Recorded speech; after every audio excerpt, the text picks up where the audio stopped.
दोस्तों, जिस बेटे को अपने बाप की मेहनत याद होती है वो बंदा कभी शॉर्टकट नहीं अपना सकता है, क्योंकि हो सकता है कि शॉर्टकट से मिली हुई सफलता आपको कुछ समय के लिए खुश कर सकती है, लेकिन यकीन मानिए वो सेटिस्फैक्शन कुछ ही दिनों में समाप्त हो जाएगी।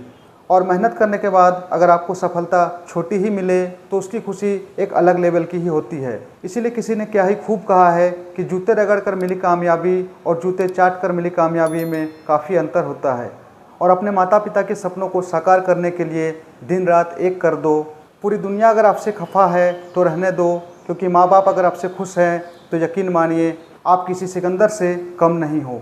दोस्तों, इंसान की कमाई छोटी या बड़ी हो सकती है, लेकिन हमेशा याद रखना कि रोटी की साइज सबके घर में एक ही होती है। और ब्रांडेड के चक्कर में कभी अपना ज़मीर मत बेचना, क्योंकि याद रखना कफन का कोई ब्रांड नहीं होता। दोस्तों, सही मायने में अगर आप पढ़े लिखे हैं तो आपके कैरेक्टर, आपके किरदार में वो झलकना चाहिए, क्योंकि ज़माने भर की डिग्री आपके पास हो सकती है, लेकिन अगर आप दूसरों का दुख नहीं पढ़ सकते हैं तो आपसे बड़ा अनपढ़ कोई नहीं है। और लाइफ में हमेशा इस बात को याद रखना कि औकात छोटी ही सही, लेकिन सपने हमेशा बड़े देखना, क्योंकि सपने वही अपने मेहनत के दम पर पूरे कर पाते हैं जिनकी औकात छोटी होती है। और लाइफ में इस लेसन को हमेशा याद रखना कि ईमानदारी से कमाने वाले के शौक भले ही पूरे ना हो, लेकिन रातों की नींद बहुत अच्छी होती है। लफ्ज़ों का इस्तेमाल इंसान को बहुत सोच समझ कर करना चाहिए, क्योंकि आपकी परवरिश आपके माता पिता द्वारा किस तरह की गई है इसका ये सबूत होता है।